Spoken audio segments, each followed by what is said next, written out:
So, hi, Jessica. It's nice to have you here with Black Mom Stories. And for those of you all who are new to Black Mom Stories was created to give Black moms a safe and unapologetic space for them to share their stories that may often be considered too taboo to talk about within the Black community. So today's topic is going to be about pregnancy and infant loss. And as research shows, Black women are twice as likely to experience pregnancy and infant loss, such as ectopic pregnancy, miscarriages, preterm birth, and infant death. So, um, let's get started. Okay, so since pregnancy loss seems to be such an unacknowledged risk for pregnancy, growing up, did you ever hear anyone talk about pregnancy loss with you? So as far as pregnancy loss, I'm trying to think how I restate your question. So growing up, Hmm. no one discussed with me that pregnancy loss was anything that could happen or would happen. Like, you know how like now that I'm growing up and it happened to me and I did my research and I reached out to like other moms on blogs and social media, and it's a high prevalence in our community because I'm Black, so I'm gonna look for Black people. I'm Right. gonna look for Black moms, Black women who I can relate to, who we have the same kind of genetic makeup, or even Caribbean, because I'm Haitian. So we have our own population that, like in our minority group, that deals with infant loss as well. So I had to do my research. It was never spoken to me about it. Like the first, like when it happened to me, I was like, our whole world was shooken, our whole family, like everything. It was like, what is this? Like, is this even possible? So Mm. I'll go. I won't go into more detail because you probably got more questions. Yeah. Okay. So, what was your pregnancy loss per se? Oh, you want to know my story? You want to know Hmm. what happened? Hmm. Um, well, just to put it out there, my story, I'm to the point where I'm comfortable to speak about it because this is something that is going to be a mission for my future career and what I would like to do. So it's something that I'm grown to a point where I'm comfortable to talk about it. So basically, what year was it? My son is 3. So it was before my first child. He's 3 now, so 4 years ago. Hmm. Like, I was in a relationship with my husband and, frolicking and playing, and it was an unexpected pregnancy. So, and I was perfectly young because I'm 28 now. So 4 years ago, I was 24. So that's like, the prime age that where, you'll have a healthy pregnancy because 24 is good. You frolicking, you're healthy. Right. Um, so we were excited that I was pregnant. We even found out I was 16 weeks when everything happened because we even knew the gender and everything. So it was just one day, I just wasn't feeling well. Like, like I don't know if you have kids. Do you have kids? No. I do. I Oh, okay. do. Hmm. Like, it's like a certain point in your pregnancy where they say it's called Braxton Hicks. But I was like 16 weeks and I was like, and then Way too my, early. she has 4 kids. And so I was reaching out to her because at that point I was uneducated as well. Like, I'm young. It's my first person. I've never been pregnant. The only person I knew that had kids was my sister-in-law, and she had 4 healthy pregnancies. So, you see that in your family. So it's like, oh, I'm about to be good, healthy baby, healthy pregnancy. So I reached out to her and I was like, what is this? Like, I feel uncomfortable. Like, it was like constant. It wasn't something that was like coming and going. Like, it was like constant pain. And she's like, oh, maybe it's just your hip stretching, Braxton Hicks contractions, yada, yada, yada. And I was like, okay, I'm just going to relax and, lay down in bed and, maybe I'm doing too much. Who knows? So, and then I had a doctor's appointment the next day, which is so ironic because my doctor was a Black woman. Hmm. And I was like, I don't feel well. Like, I feel funny. Like, I feel like I'm cramping. Like, I don't feel well. And I don't know if it's related to. I still try to wrap my mind around it. I don't know if it's related to maybe Black moms not being heard because that's a bigger issue in like our group right now is Black moms Yes. about pain and they looking at us like, you know. So Yeah, and it's actually crazy because I was gonna ask you, you know, what race that your medical provider was. And it's crazy that you say that she was Black, because usually we hear these stories when, you know, we're attending with white, you know, medical professionals, like they don't hear us, they don't understand us, they can't, you know, culturally relate to Yeah. us. So it's very interesting, and that you say that she was Black as well.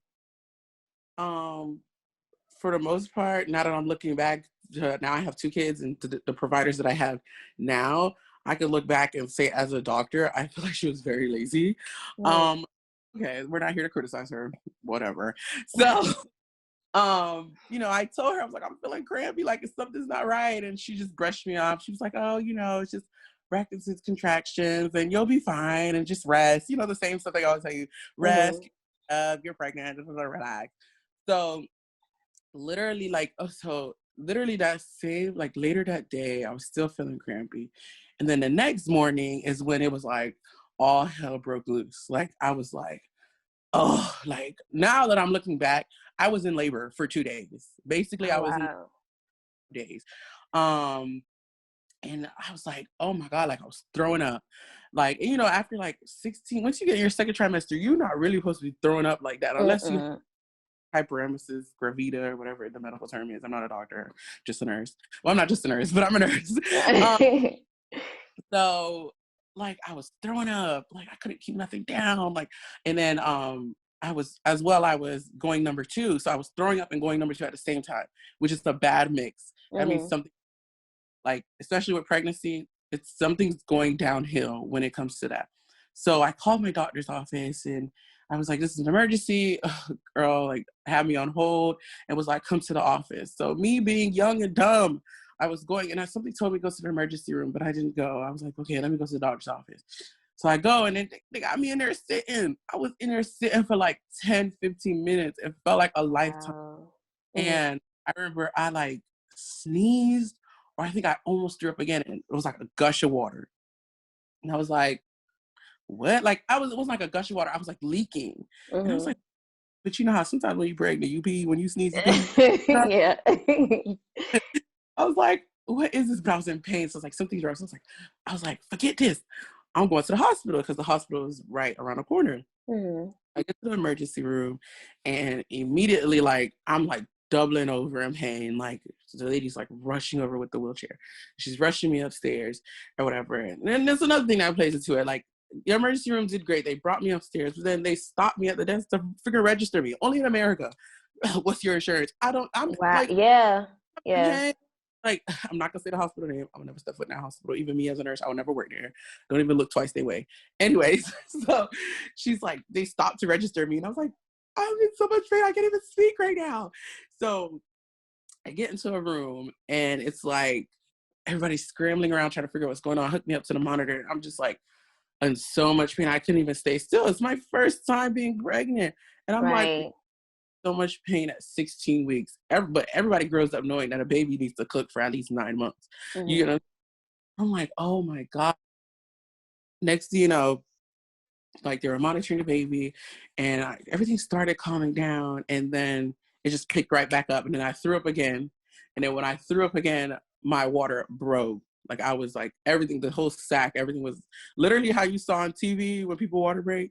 My water was, it broke in the hospital bed. And I was like, okay, what does that mean? Like, I was like, what's going on? Like, I'm freaking out. I called my husband at the time, um, Mhm. boyfriend or girlfriend, but I called my husband. I was like, I think he needs to come down here because they're saying like this is like happening. Like, we're losing the baby. Like, in a matter of they're just gonna be observing me, and I'm gonna pass the baby naturally. So when you got to the hospital, is that the first thing that they told you, that you were in the process of going through a miscarriage? No, I think that I don't know if everybody was just in a frenzy trying to figure out what was going on because they were trying to reach the doctor. That's another thing. Like Mhm. they called the doctor and she wasn't answering. So, and mind you, her office is right freaking there. So they were calling her. They're like, oh, who's your doctor? And I was like, so and so. And they were calling her. She wasn't answering. So, you know, like, because you need doctor's orders. Right. I don't think there was an on-call OB on the floor at that time. So it was like it was like a lot of scrambling around, hooking up fluids, starting IVs, doing this, doing that, doing this, doing that. And so the doctor, she didn't really come till after everything happened, now that I think about it. So I was being monitored. I guess the doctor maybe called back and was like, oh, get her on this and try to slow down this or whatever, but it possibly happened so fast. So yeah, I threw up and my water broke. And then the doctor came. No, I remember she came after I had the baby. I remember for sure because I remember she tried to sit by my bedside and give me some fucking sob story. Excuse my French. No, it's okay. It's She tried to okay. give me a sob Start story. telling So your story unapologetically. like what? So I passed the baby and I had her and then we held her and watched her take her last breath. And so the doctor comes in. You know, doctors try to come in and save the day and give their little story. So she's like, oh my gosh, I'm so sorry. And I just looked at her. You know, I'm staring at her with a blank face because I told you the day before I wasn't feeling well. Something was wrong. Why didn't you, you know, examine me or ask me, what does it feel? What was my pain on a 1 to 10 scale? Like, now that I know what I know, it's so many questions that she could have asked me. It's many Mm-hmm. examples that did. But, you know, like a lot of things that, for as a first time mom, you You're don't, unaware of. it's like, Yeah. yeah, like, not aware of, and like a lot of things that you have to experience, especially in healthcare, possibly, or maybe Mm-hmm. just you need to experience it the first time for them to know what your baseline is, which is shouldn't be fair because if I'm telling you that I'm in pain, you need to assess me further. What else are you feeling? How long have you been feeling this way? What Exactly. sharp? Is it stabbing? Is it radiating? Where is it? You get what I'm saying? Does it Exactly. And as a that's new mom, you go in thinking that, you're trusting them, exactly but it's the trust is not there. Like you're it's completely trusting them, but they're not giving you any feedback saying, okay, this is what we're gonna do next. You may be scared, but let me just ease your mind. These are all the terms that I'm letting you know. You may not know these medical terms. Let me break it down for you just a little bit. like But it no. often doesn't happen. No. And then she just came by my bedside and she was like, oh, um, just, you know, I'm so sorry this happened. And next time, I think you have something called incompetent cervix. And, you know, me being young, I'm 24. That's not the shit I'm trying to hear. Like, I'm like, I told you I wasn't feeling well the day before. Like, I'm young. This is my first time being pregnant. Like, you should have took me more seriously, even though I was young and in my prime and you just thought it was something this and that. Like, I feel like you should have took me more seriously. Bringing life into this world is very serious, whether you're 13, whether you're 45. Like, you get what I'm saying? This Yeah. is an important time in somebody's life. If somebody says that I'm feeling this, oh, I was just looking at her like, but I told you I wasn't feeling well. You get what I'm saying? So you could have, Yeah. I had a incompetent service and you could have took preventative measures prior to this happening. So Right. I was just looking at her. And then after that, I told myself that I will become an advocate for pregnant women, for women who are high risk and pregnant, who are Black women who are considered high risk, you Mm-hmm. know? So, and I told myself it would never happen to me ever again. And I would never see that doctor ever again. And I never went back to her office. I never called her back. I didn't even go to a Mm-hmm. follow-up appointment. Like, I don't ever want to see you again. I want you to weigh on your conscience what you did to me. You know Yeah, what I'm saying? because I mean, it truly was just like a lack on all cases. Like she could have, like you said, she could have taken more preventative measures. Um, I was going I was going to ask you from them. She said you didn't go back to see her. Did she offer you any support as far as like grief support afterwards? No, no, she did not. Actually, I went back to her office, but I did not do an appointment with her.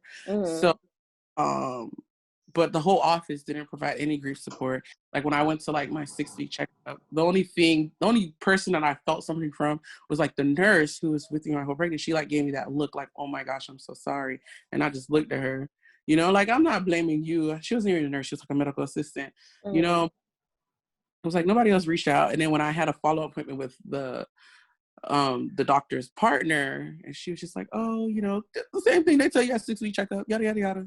Like, no, Yeah. like, maybe you would possibly need support, how to recover from this, like, you know, that how do you say it, like that mental health connection, because Right. I think people understand that's something that really takes a toll on you as a person, you as a woman, Mm-hmm. like the person, us as a woman, like that really takes a toll on you because really in life, your body, like us as women, I don't know, some people don't want to have kids, but your body is made to have kids. You know, Mm-hmm. like you want to have kids, and then when you conceive and you finally have something growing inside of you, it's just like, okay, this is legit. Like, oh my God, I fall in love with my baby. Like, this is it. Yeah, and you like pre-place like expectations of when your Exactly. child gets here, what it would be like, what the experiences are gonna be. You're naming your child, thinking of names with your partner. Like from day one. So it's like, for the fact that, there was no mental health counseling offered to me. There was no support offered to me. It was just like that dry little 6-week checkup. Oh, you can start trying this, that, and the third. And, I think she said, like, I don't even know. I don't even think she said we're sorry that happened. Like, she was just like dry. It was like clean cut and dry. And it was just like, okay, have a great day. Like, and I was just like, Yeah, that just, like I said, like that brings about the whole cultural competency and the lack thereof being taught with you know doctors, in medical school. They get taught that whole 10-minute assessment. You go in, you let them know what it is, and you get mm-hmm, out. There's no like connection there as far as, on the public health side, where you actually sit down and you're like, okay, how can I make them feel comfortable? How can I give them resources so when they leave, they know what to do, mm-hmm, know what's offered to them? Um, okay, so in doing my research, because I haven't experienced a pregnancy loss, so in doing my research, I read a couple articles where Black moms were saying that um, through their grieving process, they got a lot of like unintentional um, like hurtful advice in a sense. So like, mm-hmm, for example, one of the articles I read, one of the Black moms was saying how one of her older family members was like, oh girl, like you're young, you'll have another child, like you're okay. Did you receive any advice like that? mm-hmm. No, because to be honest, no, because my circle is very small. I was in a point where I didn't really share it with anybody because I I went public with my pregnancy. So it was kind of Mm, like I sheltered. I don't know if maybe I was embarrassed or maybe I just wanted to keep it to myself, where I was just like, oh my gosh, like I think I was embarrassed in some sort of way, or I don't know, not ashamed, but like embarrassed, because it's like, you announce your pregnancy, and then next thing you know, you just stop posting. You stop posting about your baby. yeah. Stop talking to people about it. So Did you I kind of sort of feel like, like you said, because you did post it, like how do I explain that this happened, and am I saying that something's wrong with me? Oh, of course. Mm-hmm. What? Of course you feel that way. That was like my number one feeling, like from day one. And then even like, because, I think I spent like 2 more days in the hospital. Like, Mm-hmm. that's the first thing that I said to my spouse. I was just like, oh my gosh, like, I'm so sorry. Like, and this is somebody, like, my husband's older than me. So he's been wanting kids for years. And I was just like, I'm so sorry. Like, I can't believe, like, I I don't know. Like, this is something that happened. Like, I don't know what to tell you. What does this mean for our future pregnancy? What does Mm-hmm. this mean for like our future? Like, will I be able to have kids? Like, you know Mm-hmm. what I was like, Yeah. I was yeah, in a sense, I did feel like embarrassed, unworthy, um, what's another, like, devalued as a woman. I Mm-hmm. I thought I was barren. Like, I like it, just all those thoughts passed in my head, where it was like, can I have kids? Is kids for me? Do I want to have kids? Like, Mm-hmm. so yeah, it's a feeling of like worthlessness. No, but I didn't let it get that far because I'm a very spiritual person. Mm-hmm. So I allowed myself to grieve and wallow for at least like 2 weeks. No, I took 3 months off from work. Mm-hmm. Um, and I allowed myself to grieve, and I just pressed into my word, and prayed. And I had a lot of family support. My mother-in-law I think she was probably grieving worse than we were. Like, it really hurt her because it was it was it was a girl, and I was going to be Mm-hmm. the daughter out of all her grandkids. So that's something I really look forward to. And, it kind of took a toll on me as well, because I don't want to be around her, because when I was finally getting over it, whenever I'd go see her, she would be like crying and upset. Like, it really took a toll on her. And I was just like, oh my gosh, like, I'm really trying to get over it and put this past me. Mm-hmm. So we had a really great support system, but me deep down inside, like even now, I have 2 kids later, I'm just like, I just have my daughter. My daughter is what, 10 months? I didn't announce my pregnancy till I was about what, 20 weeks. You know, that Mm. mark where your baby's survivable in the Yeah. because now the number keeps going down every year. So like even to me, 20 weeks is like if you're at a really good hospital, your baby will survive. But the Mm-hmm. minimum in Florida, the hospitals here down south is like 23 weeks, 24 weeks. So I didn't even buy clothes for her to like, because with Really? I had my son, but every pregnancy is nerve wracking. So it's Mm-hmm. like 3 years, like he's 3 years old now, but he was 2. So I was like, you know, I kind of got over it because 2 years, I was like, okay, I did it. Like, you know, but then when I got pregnant again, I was like, I ain't buying no clothes for about 23 weeks to buy no clothes for her. So, you know, I'm not preparing nothing. I'm not talking about it. I'm not doing nothing. Like, And don't that's even, such a like it's such a it almost seems like a terminating experience because you should be happy. Like you should feel comfortable to want to share those things. Like this is a happy moment for you. And I just hate that like just culturally and then as a medical system within the medical system, like no one really educates about the risk of pregnancy loss because there's always a risk. There's a risk for maternal death, there's a risk for pregnancy loss, and these are things that just should be in common conversation. mm-hmm, Not just me planning what type of birth I'm going to have. I should mm-hmm, know things to look out for that way. So like you said, like I know something's wrong with me, like so when I'm bringing these things to your attention, like I should feel comfortable. I shouldn't just be like mm-hmm, shutting down, be saying like, "Oh, you're mm-hmm. just pregnant. You go through these ups and downs when you're pregnant." Yeah. They're not just up and down sometimes. Mm-hmm. So I know you spoke a little bit about your grieving process, but how was it? If if you knew, how was it with your partner grieving with him and him grieving by himself? Well, grieving together with my partner he was very supportive. Like we cried together. Like that's Mm-hmm. not, we cried together. I don't think he even laughed. Like and then it really hit us. Like the grieving process really started was when we were leaving the hospital. Mm-hmm. We ain't got no baby.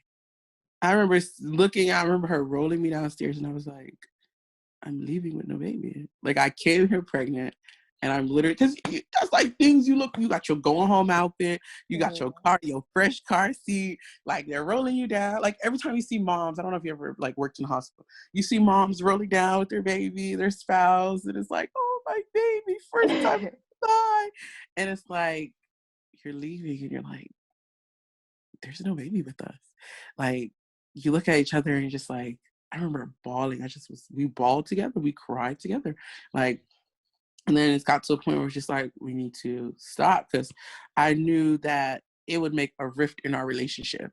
Because I Mm-hmm. started looking at him, like at one point I was looking at him, I was like, oh, maybe it was your fault. Maybe like, because we had intercourse while I was pregnant. So I'm like, oh, things start running through your mind. You're like, maybe it's Yeah. their fault.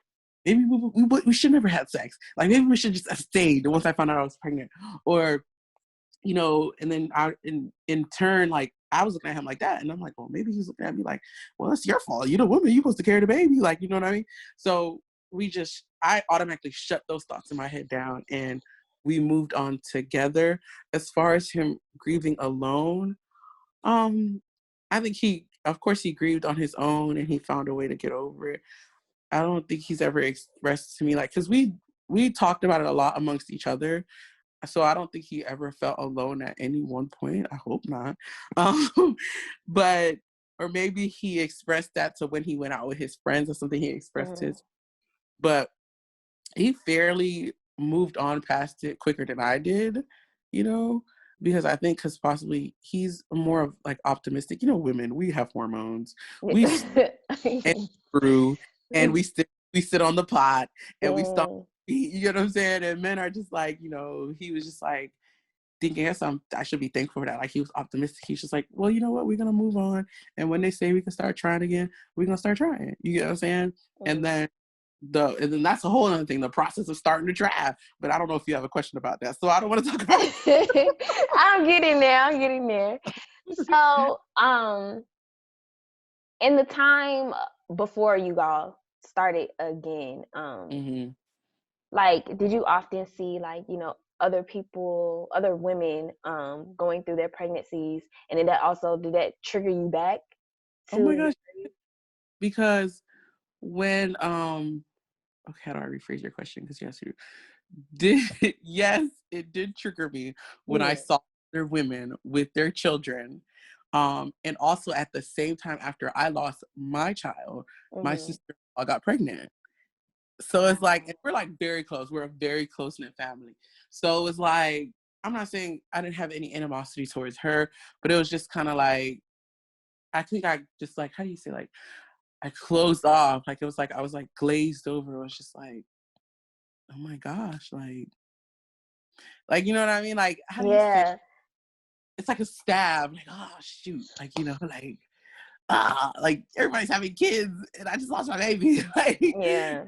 but I didn't take, it wasn't a chip on my shoulder when I woke up every day upset, and it was something that, how do I say it? Like, it wasn't something that made me angry, but you know how you feel that feeling in your stomach, like queasy, like, oh man, like I just lost a baby and then she has But a you baby. gotta be happy still for. Yeah, it was like, Yeah. and it's like, oh my God, like, so, but then I got pregnant shortly after. So, so So how long after did you conceive um, again? Was it within it's that I think it's 6 months or?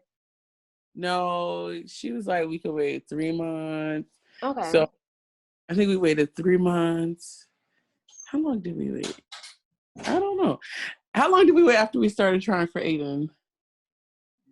Trying for Aiden for what? For after everything happened when I lost the baby. How long? Sorry, he's right here, so everything remember. It's okay. I think we were like a month because it took us like 3 to 4 months to conceive. Mm-hmm. So we were actively trying, and then it was like devastating a few times because, like, when you pee on a pregnancy test, you're like actively trying. I don't know if you've ever actively tried to get pregnant. Like, that's like, I don't think about that. Our first son was the one we actually planned for, we were trying for. But like when you're in that state, that window of actively trying to have a baby, it's so nerve-wracking because you're peeing on a stick every week. So it was like it kept getting negative tests and just like, oh man, like, dang, another negative test. Oh man, another negative test. Oh man. And then it's just like, you know what? Forget it. Forget it. Like, just forget it. And then finally it was like the one last time I peed on a stick, and I'll never forget. It was a little dollar store test, and the line came up, and we were just like, "Is this real? Like, oh my God, is this real? Like, is this real?" Because I remember I told you, it's like you're young, you never know, something happened to you. You don't know if that's something that, anything in life, everybody's different. Mm-hmm. You don't know that's something that happened to you. Could it affect my ability to conceive in the future? You know what I'm saying? Like, what were my ovaries damaged? Were was my whole reproductive system damaged in this whole process of me losing a child?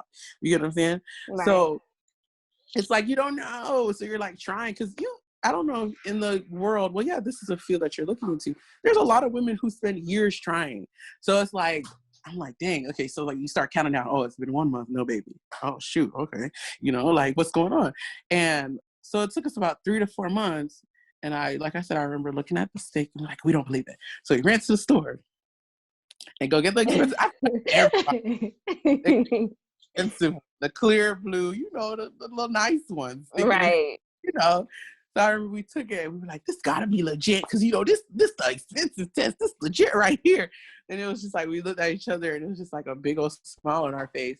But then to me, I'm like, oh wait, like I don't know if I'll be able to carry the baby.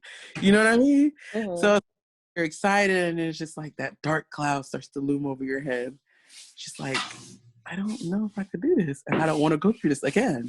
So it's like you sit in silence, and I don't want to ruin his excitement. Mm-hmm. But down inside my heart, I'm like, I don't know if I want to do this. What did I sign up for? Why did I get? It's like, why did I get pregnant so soon? Why did I do? Right. Should I have done this? Should I have waited? Am I ready emotionally for this? Like, Mm-hmm. like, is this something that I can do? Do I want to do it? I have to do it. Well, I'm pregnant. I've been trying. Like, it's like talking to yourself. This is like, that's something I don't even think I expressed to him because he was so excited. And me, I'm just like, I don't know. I'm so nervous. Like, I don't want to go through this again. But I don't know. I need it. So within your last two pregnancies, I know you said with your first pregnancy they told you that you had an incompetent cervix. Mm-hmm. So how did the process go, and what was different with your OB-GYN this time around with your last two? Well, with my son, I saw out. I I found this doctor, and that's another thing. I don't know. It's like a hit or miss at doctors. So I found this doctor, and she was Black. So another thing, of course, anybody Black. Yeah. So she was Black, and I started seeing her before when I was trying to conceive, just like for like counseling, like what should I do? Da, da, da, da. And she came off really great, and then I told her already from day one, like, I was like, I know I need to advocate for myself. This will never happen to me again. Like, let them know. So this is day one. I was like, I have an incompetent cervix. I've lost a previous pregnancy.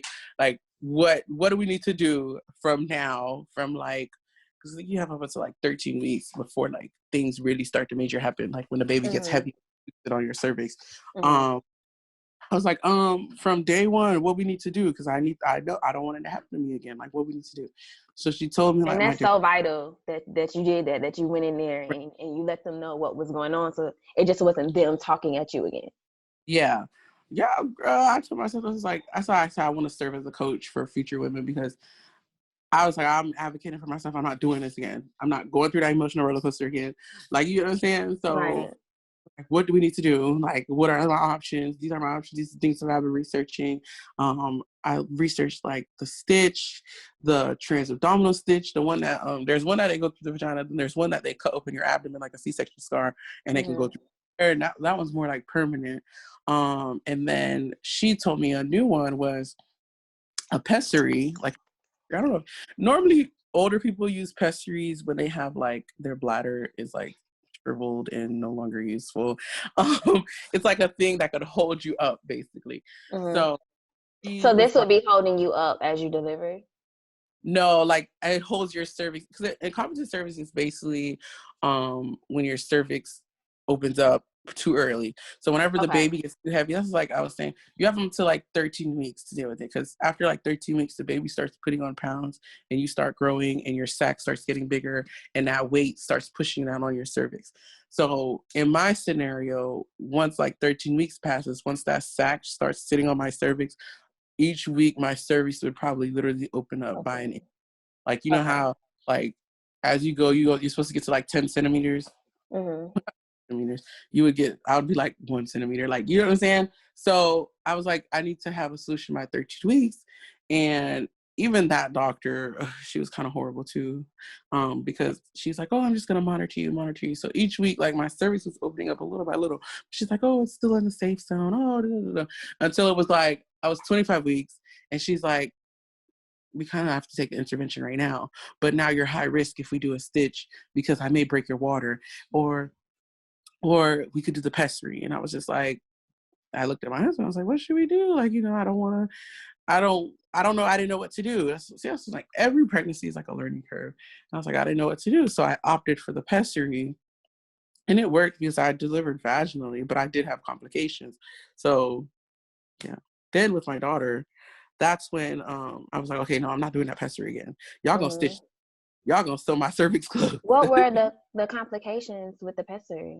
I had to get induced. I didn't go into labor. And my son, now he has complications. Like, I don't know if he was stuck in the birth canal. Like, because, each week my cervix was opening. And then when I got to like 25 weeks, that's when like she was saying basically like my sac was not broken, but my sac was bulging. You know what that means? I don't know I hope people who watch this understand medical terms. But I'll break it down for them. like, so like when your sac is bulging, it's at that next point where it can break or whatever. So they need to close you up because your baby needs that water. Like, that sac is the baby's life. Literally, like, where the baby lives. So I don't know if he was like too down in the birth canal or anything, because they said that there was like a lack of oxygen at one point during delivery. Some say it was during delivery. I don't know if it was prior delivery. And it's like, having childbirth is so unexpected. You just, I don't know, you take it in stride and you just be like, whatever, you know? Mm-hmm. Because it's just like a different experience. I feel like nobody will understand it until you go through it. So I don't know, I just had complications, and now my son, he has different complications. He's alive and well, but he's been diagnosed with cerebral palsy. So that's another thing that I go through every day. But I don't know, we really just take it in stride. We're a very spiritual family, and we move on. I don't know. It doesn't really bother us that much. But I did have complications with the pessary. So I wouldn't suggest anybody, whoever watching this, if a doctor offers you a pessary, don't take it. Take the stitch. So, how has it been now, being a mother, being able to be a mother in the physical sense?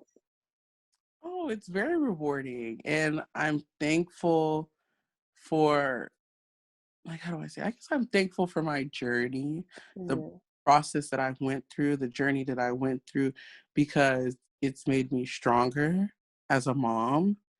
Um, like, and it makes me thankful for just all that I go through, and it makes me appreciate my kids more, because sometimes, I don't know, like, being a mom, sometimes you'd be like, oh, I don't want to do this, and you'd be like, you know what, these are my kids, I made these kids, like, I was able to carry these kids.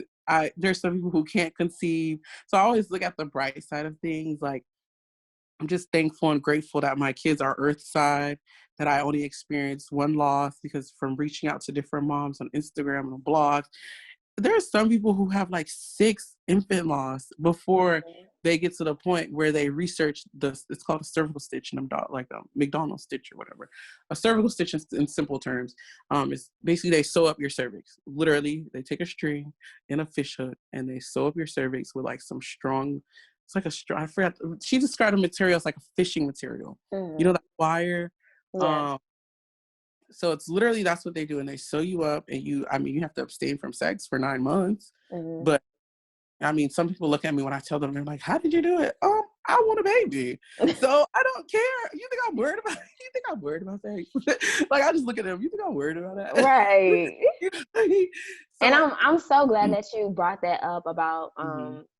multiple miscarriages, because it's so common, and it's so scary Oh that my, as Black women, that we don't know that you can not only go through a miscarriage, but it's so common for you to go through multiple miscarriages. yes, it's like very common. And um the doctor that I went to with my daughter the second time around, because I was like, I'm not going to that daughter again. She listened to me, but she didn't hear me. You know what I'm saying? Hmm. She was listening, but she didn't hear me. So Yeah, I was and it's so important to be heard. like, Um, exactly. mm, Mm. So I went to a different doctor the second time around, and I knew this doctor because I researched him, like even more research, and he had a proven history from like New York, and this is something that he came down here to help the Black and also the Haitian community in our area, because, after he told me the research that he's done, he's like, this is something very common, and incompetent service is common in my culture. mhm. I thought I was by myself because, like I said, I'm like, out of my whole family, I'm the only one who experiences this. Like, So, okay, he said in your culture. So, what is your culture? I'm Haitian. Wow. So Yeah. I didn't even know that breakdown. Yeah. So I didn't know either, because Incompetent cervix is very it's common very within your common. culture. Doesn't know Wow. if it's related to our genetic makeup or what we eat every day, because we Hmm. eat different foods. So he was like, he doesn't know. Of course, nobody really knows entirely unless you cut somebody open and you really research it and blah blah blah blah. Yeah. But he was like, from his research, from numbers, public health, like that's really what it's geared towards. To like, it could be just our Haitian culture. It's common for us to have incompetent services. So I was just like, oh my God, it feels good that I'm not alone. And he's like, this is something that we will get together, and you will definitely be getting the stitch. Like, Hmm. that's what he told me, like, straight up. He's like, nothing else. You don't need anything else. And for all your other future pregnancies, let me know straight up, this is what you want. You want the stitch.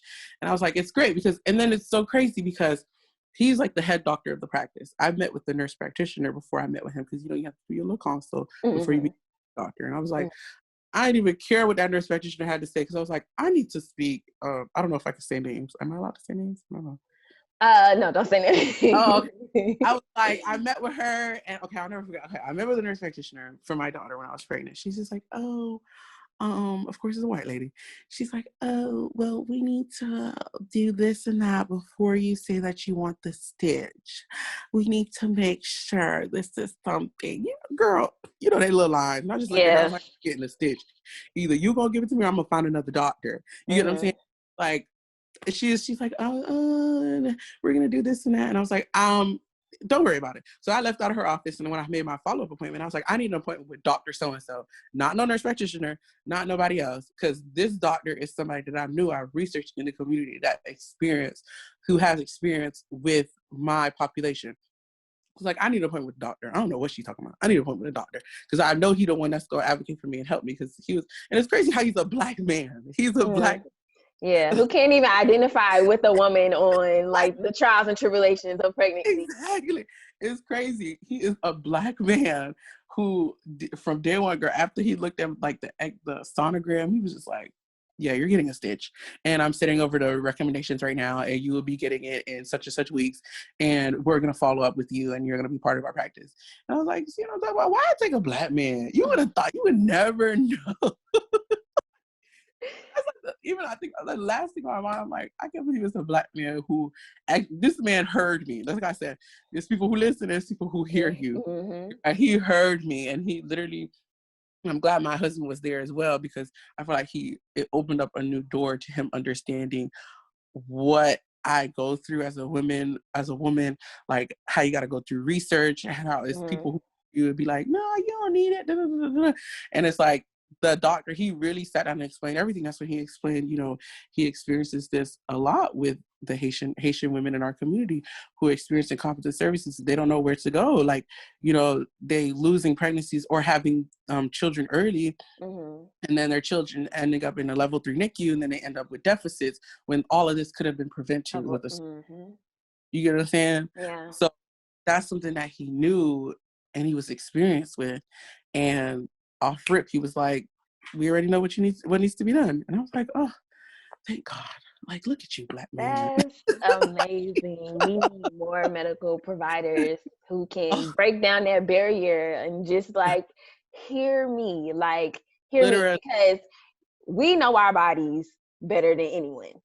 So we can tell you exactly what's going on, but you also have to provide that space of comfortability to where I feel like I can talk to you and tell you what's going on as well. So winding down, my next question is, what advice would you give first to a Black woman aspiring to become a mother who may be in her pregnancy now, about awareness about pregnancy loss? And also, you know, advocacy, as you were talking about, as far as, you know, doing research and, you know, letting your provider know what it is that you need or what it is that you want.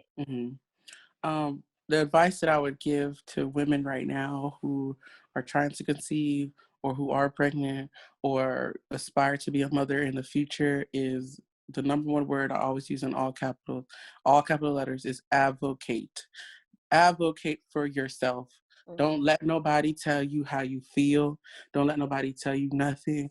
Do your research, because it took me, when I tell you years of research, years of like, I was looking up YouTube videos, blogs, reaching out to moms in the UK, like reaching out to moms across the world, like asking them, you know, medicine in the UK, they're a little bit more advanced than we are because, you know, we have to go through the FDA here. Like, you know, it has to be research. And a lot of doctors are not upbeat on these different things. Yeah, the research is lagged. It's like you have a research paper from 2006 and then it's all the way up to like 2020 and it's like things have changed. Procedures have changed in between time. Exactly. So I was like reaching out to other moms in other countries. What are they doing over there? What do they do for you? You get what I'm saying? Like, or in other states, because every state is different. Because, you know, California probably has younger doctors who approach you. So I reached out to a mom in California. I know one mom who lives in UK, like what they do or whatever. And, you know, they told me different researches and I just mustered up the courage. Also, another thing is courage. Like, be courageous in what you say to people and in presenting yourself and in presenting how you feel.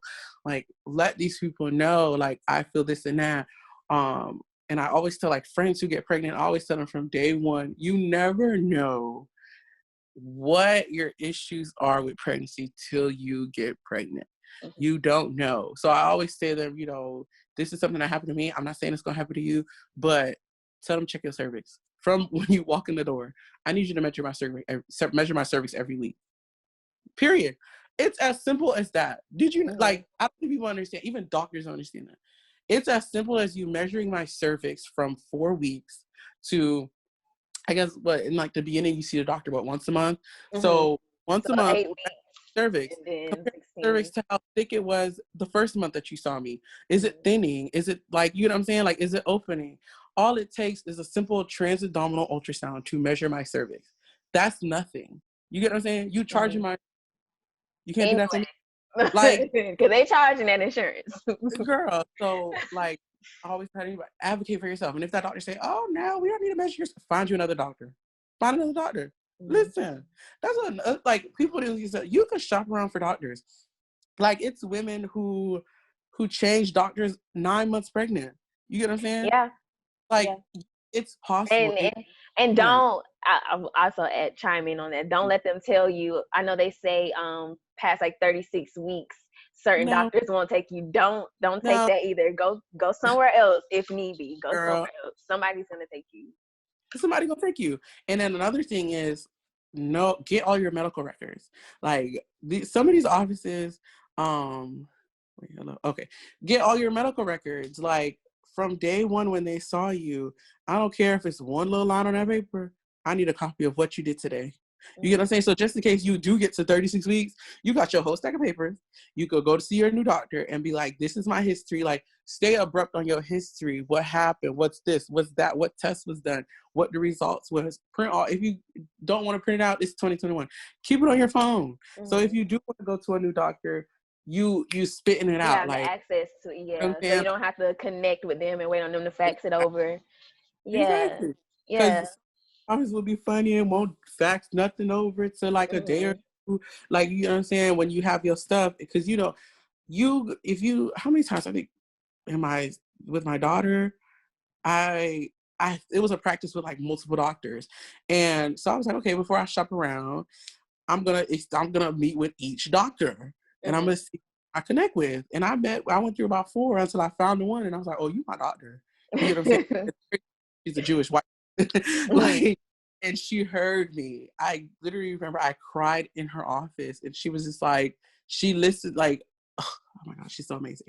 I was like, don't ever retire. You have birthed all of my kids and that's on every, like, it was such a breath of fresh air. But just advocate for yourself and be courageous, be brave. And if somebody tells you no, go find somebody else. Period. It's just like it's a bunch of bread on, you know, when you go to, they say that quote. Yeah, all the different bread companies. It's a bunch of doctors. It literally is a bunch of doctors. Like, go find and interview these doctors. It's like, go in this office and just like, and that's another thing. When you go into a doctor's office, don't let them touch you and be in there with you for 10 minutes. No, I'm going to keep you in here for 30 minutes. Like I said, you're charging my insurance. So I'm going to voice every little concern to you. And then I always ask them, what do you think?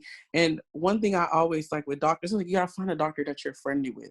Like, I always took my doctor and I'm like, listen, don't speak to me like I'm your patient. Talk to me like I'm your friend. What would you get what I'm saying? Yeah. What would you do for your friend? Because when it's that patient doctor relationship, it's kind of like, you know, oh, you know, like, you can't give, like, in medical field, you really can't give nobody no advice. Because then the person back and say like, oh, that doctor told me to do it. Oh, like, I'm you said this, that, and the third. So I always open up the forum to make it comfortable. I'm just like, okay, doctor, I want you to talk to me like I'm your friend. What would you tell your friend? Like, get to that point where you feel comfortable with, if you cannot get comfortable with that doctor like that, find a new doctor. Period. Like, not to sound like a cliche, Period. but No, period. if you cannot talk to your doctor and express how you feel and cry with your doctor, and your doctor to respond in a way where they feel for you and can give you advice as your friend, find a new doctor. All caps, done. Like, period. Like, Yes. Yes, I love that. if you have So, like queasy feeling about anything, like, because everybody knows in their soul, you mhm, meet somebody, you be like, something ain't right. if you feel like that, find a Something doctor. ain't Oh, God. right. Okay, so my next question would be, what advice would you give to a Black mom who has, went through a pregnancy loss and is trying to recover and figure out if or when to try again? Mhm. Well, for a new mom who is going through that process, who's been through that process multiple times, and if you're trying again, if you're not a spiritual person who could lean on your faith, even if you spiritual, forget that. Scratch what I just said. Even if you spiritual and you could lean on your faith, get therapy. Like, if you and allow yourself to grieve. Don't let nobody put you on a timeline. Oh, it's been a month, girl. Like, you no. If it takes you 6 months to grieve, it takes you 6 months. If you need to cry every day, cry every day. You get what I'm saying? Like, Mm-hmm. if you sit alone, because sometimes people, it can be a bad thing to sit alone and it can be a good thing. Maybe you need to sit alone with your thoughts, address your thoughts, write it down, let it out, because all that stuff is like, it'll bottle up and it will come out through like in different ways. You get what I'm saying? So Mm-hmm. just, you know, seek therapy, seek help. If you're a type of person who's okay with being around people and talking about it, make your solid group of friends your people who you know that's going to listen to you if they need to cry with you, or if you just need somebody who just sit and listen. And that's all you need. Like me, at one point, I just need somebody to just sit and listen. I don't need your advice. I don't need you to tell me nothing. You know what I'm saying? Not like advice, like as far as like, oh my God, girl, just try again. Like, you know how people be like, Yeah. I just need you to listen and just Mm-hmm. tell me, I hear you. I understand you. I support you. You get what I'm saying? So seek Just out, validate how you feel. yeah, validate how you feel. So if it's yoga, see a therapist. If you have like a great spouse who's there to support you, like, because the journey to trying to conceive is nerve-wracking. You can feel worthless, you, especially as a woman who has a spouse, because he want kids, you know what I mean? And Mm-hmm. it's like, then it starts flipping on him, like, is it him? So just continuously support each other. Don't fight about it. Don't let it create a rift in your relationship. And just know that there is light at the end of the tunnel. The light is there. The journey may be long, it may be hard, but it is doable. Like, especially, not everybody's like me, because I did have the benefit of conceiving shortly after, but everybody's different. Understand, your story is different. You're different. You're like nobody else. Because this society, especially in 2021, we looking at people on Instagram. Oh, so and so this. People telling their Comparing story. ourselves. Girl, people Yeah. telling their story on TikTok. They showing their reels. Like making their videos of and then the sad music behind it. Don't compare your story to so and so. It's good to Mm-hmm. hear your story. Yeah, I'ma like it, but it ain't mine. Yeah. Your story is your story. Like, don't And be compare it to comfortable with your story. exactly. Like, just keep trying. Don't put a lot of weight on it, because if you focus on it a lot, then it's gonna be on your mind every day. It's gonna drive you crazy. Because I remember it drove me crazy at one point. I was like, we need to have Mm. sex, sex, sex, sex, now, now, now. And it was just like, it was like a rift. It was like I don't want to do it. So just stop it off. That's my advice. I don't know if it's good. No, it was great. Everything was great. This whole conversation has been great with you. And it's been, like I said, a learning experience for myself. Mhm. And I know it's going to be like a learning experience for the listeners as well. Like with Mhm. you as well, and being able to drop the medical terminology. Everything was great. Oh, great. Forgot to do this at the beginning, so I'm just gonna ask this now. But can you please tell us tell us, me, the listeners, a little bit about Mhm. yourself, so we can Oh, know you a little bit better. I know Oh, they've already probably heard much of kind of who you are, but right. can you just give us a little bit? Oh, okay. Well, I'm Jessica. Um, I'm currently a registered nurse. I just became a registered nurse.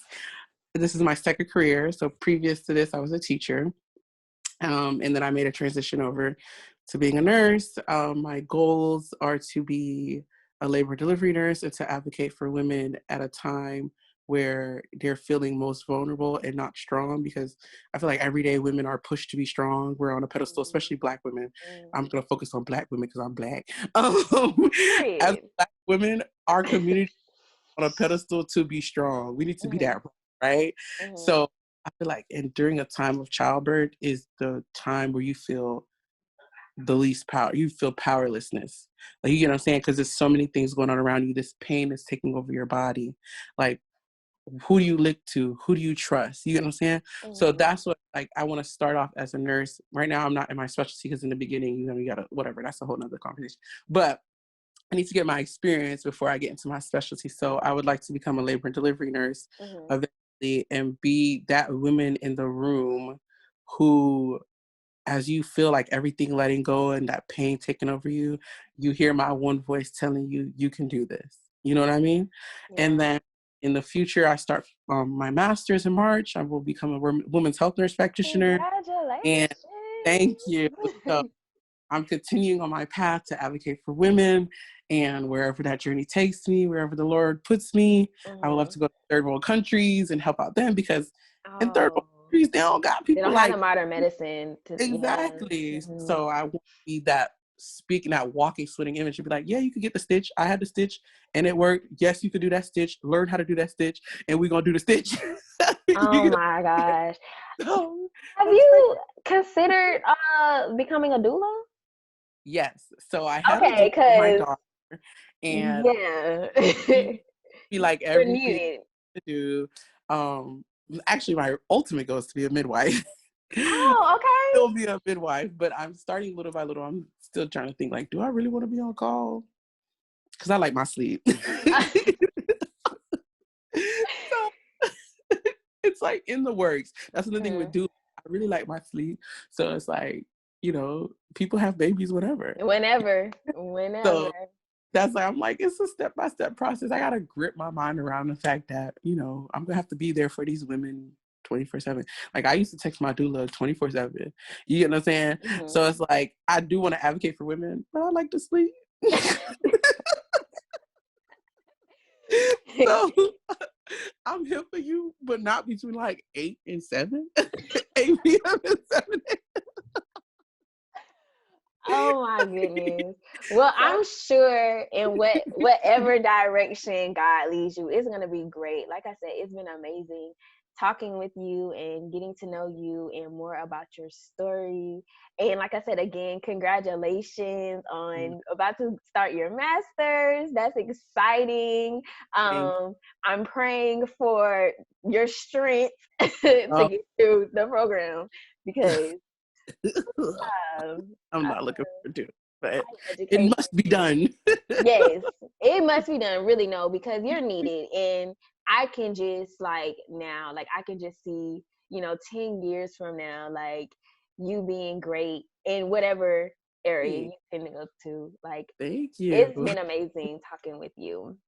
No problem. If you need me for any future stuff, because I feel I'm also a special needs mom. So if you have anything in that line, I can help Definitely, interview definitely. with that.